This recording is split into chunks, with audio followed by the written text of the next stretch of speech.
मेरा नाम कामना है और इसके पिछले 2 पार्ट में आपने जाना कि मैं और मेरे हस्बैंड अभिषेक हम दोनों ने ही जंगल के पास एक घर को परचेज किया था ताकि हम नेचर के करीब रह सके। और उस घर में जाते ही हमें एक भूतिया कोट मिला था जिसकी शक्तियों ने अभिषेक को अपने कब्जे में कर लिया था।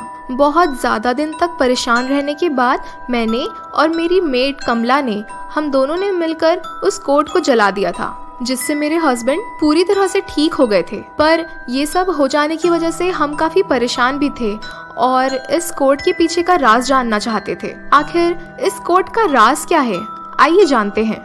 सब कुछ ठीक हो जाने के बाद मैंने और अभिषेक ने डिसाइड किया कि हम उसी कॉन्ट्रैक्टर को कॉल करते हैं और उससे पूछते हैं कि आखिर हमारे आने से पहले इस घर में कौन रहता था, इस घर का ओनर कौन था। Hello mister Lalwani.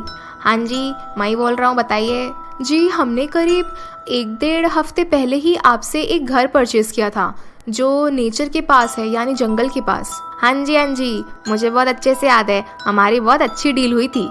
जी हाँ, वो सब तो ठीक है, पर हमें ये जानना था कि हमारे इस घर को खरीदने से पहले इस घर में कौन रहता था, कौन था इस घर का ओनर। हाँ जी, मैं आपको पहले ही बताने वाला था लेकिन ना मेरे दिमाग से निकल गया। हाँ, मुझे काम बहुत रहता है ना। आप थोड़ी देर होल्ड में रहिए, मैं अपने कंप्यूटर में देखकर बताता हूँ जो भी मेरे पास इन्फॉर्मेशन है। हाँ जी मैडम, ये मैंने चेक किया है, ज़्यादा इन्फॉर्मेशन है नहीं वैसे इसमें। आप जो भी जानते हैं बस बता दीजिए मुझे। जी, आपके आने से पहले बहुत साल पहले यहाँ पे प्रताप महंत जी रहते थे और उनकी बीवी ललिता महंत, उनका एक बेटा भी था जिसका नाम अर्जुन था। ये लोग बहुत ही अमीर लोग थे दीदी, लेकिन एक दिन अचानक से पता नहीं प्रताप जी को क्या हुआ, उन्होंने अपनी पूरी फैमिली को ही जान से मार दिया और खुद भी सुसाइड कर लिए थे। उस दिन के बाद से उस घर में कोई भी नहीं रहा। इससे ज़्यादा इन्फॉर्मेशन तो नहीं है मेरे पास बेटा। अरे लेकिन बस इतनी सी बात जानकर हमें क्या ही पता चलेगा? आपके पास कोई और इन्फॉर्मेशन नहीं है क्या? किसी रिलेटिव्स का पता या फिर कोई और स्टोरी या कोई फ़ोन नंबर किसी का भी? नहीं, ऐसा तो कुछ भी नहीं है मेरे पास, लेकिन ये डेटा में ये इंटरव्यू भी आया है। जब इन्होंने सुसाइड किया था तो इनके वर्कर लोगों ने भी बहुत सारी बातें की थी। वर्कर मतलब आप घर के नौकर की बात कर रहे हैं क्या? नहीं बेटा, प्रताप जी माइंस में जो वर्कर काम करते थे ना, उनको मैनेज करते थे। ओह अच्छा, तो उनके कुछ वर्कर का भी उस समय में इंटरव्यू वगैरह आया था। मेरे पास वो है नहीं, लेकिन आप जुगाड़ कर लोगे तो देख लेना, आपको और पता चल जाएगा। अच्छा जी, बहुत शुक्रिया आपकी मदद का। हाँ जी, मेंशन नॉट। हाँ तो बताओ ना, क्या बातें पता चली है तुमको? नहीं अभिषेक, अभी तो ऐसा कुछ खास पता नहीं चला है। सबसे पहले तो हमें वो इंटरव्यू ढूंढना पड़ेगा, उसे देखने से हमें और भी बहुत सारी बातें पता चल जाएंगी। मैंने अभिषेक को सारी बातें बताई जो मुझे कॉन्ट्रैक्टर से पता चली थी और अभिषेक ने अपने सोर्सेस का फ़ायदा उठाकर वो इंटरव्यू भी ढूंढ निकाला जिसकी हमें ज़रूरत थी। हम दोनों ने मिलकर ही वो इंटरव्यू देखा और उसे देखकर ऐसा लग रहा था कि वो वर्कर मिस्टर प्रताप को कुछ ज़्यादा ही अच्छे से जानता था। हमने अपने सोर्सेस का और फ़ायदा उठाकर कंपनी को कॉल किया और इस वर्कर का एड्रेस भी निकलवा लिया था। ये हमारे घर से ज़्यादा दूर नहीं था। तो मैंने और अभिषेक ने बिल्कुल भी देरी नहीं की और हम तुरंत ही फटाफट रेडी हुए और अपनी कार पर बैठकर इसके घर चले गए। जब हम उसके घर गए तो वहाँ ताला लगा हुआ था।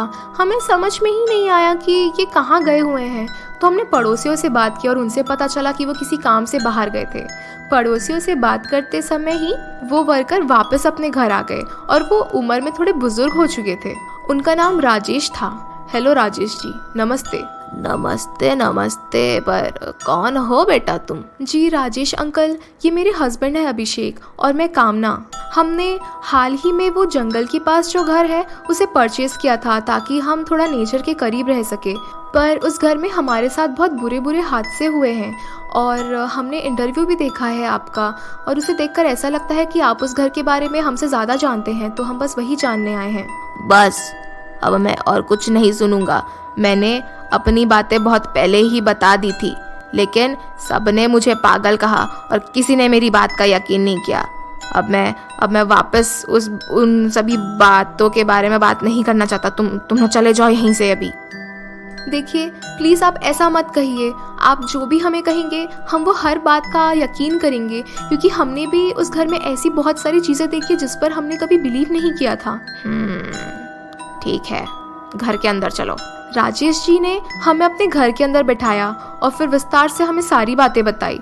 वो सारी बातें जानने के बाद हमें हमारे सभी सवालों के जवाब मिल गए थे कि मिस्टर प्रताप माइंस में वर्कर्स को मैनेज किया करते थे और वो बहुत ज़्यादा ही लालची, अकड़ू और घमंडी किस्म के इंसान थे। अपने से हैसियत में छोटे लोगों की वो बिल्कुल भी रिस्पेक्ट नहीं करते थे, यानी वो अपने वर्कर से बिल्कुल भी प्यार नहीं करते थे। एक दिन माइंस में खुदाई करते वक्त राजेश जी को ही एक बक्सा मिला था और जब प्रताप जी को इस बारे में पता चला तो उन्होंने राजेश जी से वो बक्सा छीन लिया था और अपने घर ले गए थे।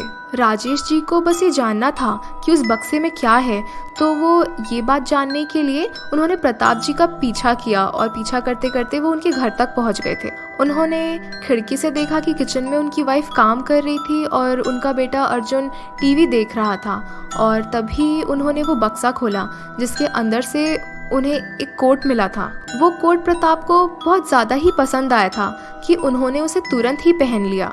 पहनने के बाद वो बहुत अजीब सी हरकतें करने लगे थे। वो बहुत ज़ोर ज़ोर से चिल्ला रहे थे जैसे कि उन्हें दर्द हो रहा है, और फिर वो अचानक से नीचे गिर गए और जब वो उठे तो उनकी आंखें लाल हो चुकी थी। उनकी ऐसी चीख सुनकर उनका बेटा और उनकी पत्नी दोनों ही उनके पास आ गए थे। पर प्रताप जी का पागलपन इतना ज़्यादा बढ़ गया था उस कोट को पहनने के बाद कि उन्होंने तुरंत ही अपनी बीवी के हाथ से चाकू छीन लिया और अपनी बीवी और अपने बेटे का वहीं पर कत्ल कर दिया, और फिर अपने आप को भी उन्होंने खुद ही मार दिया। और ये सभी चीज़ होते हुए राजेश जी ने देख लिया था, जो कि बाहर खिड़की से ये सब देख रहे थे। उनके घर में हर तरफ बस खून ही खून था। ये देखकर वो बहुत ज़्यादा घबरा गए थे, पर उन्होंने पुलिस को फ़ोन कर दिया और सारी बात बता दी। थोड़ी ही देर में पुलिस उनके घर आ गई थी और सारी जांच करने के बाद उन्हें राजेश जी के खिलाफ कोई भी सबूत नहीं मिला, तो उन्हें राजेश जी को छोड़ना पड़ा। लेकिन आज तक ये मिस्ट्री सॉल्व नहीं हो पाई कि अचानक से प्रताप जी को हुआ क्या जो उन्होंने अपनी पूरी फैमिली को ही कत्ल कर दिया।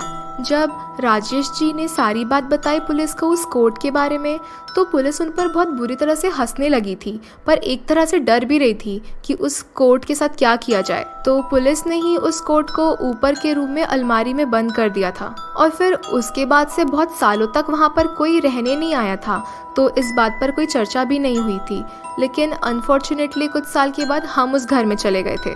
बहुत समय के बाद उस कोट को अभिषेक ने पहना था, तो उस कोट का जादू अभिषेक पर धीरे धीरे चढ़ रहा था, और उस कोट के अभिषेक पर पूरी तरह से कब्जा करने के पहले ही हमने उस कोट को नष्ट कर दिया। इस वजह से हम बच गए, वरना शायद आज हम दोनों भी जिंदा नहीं होते।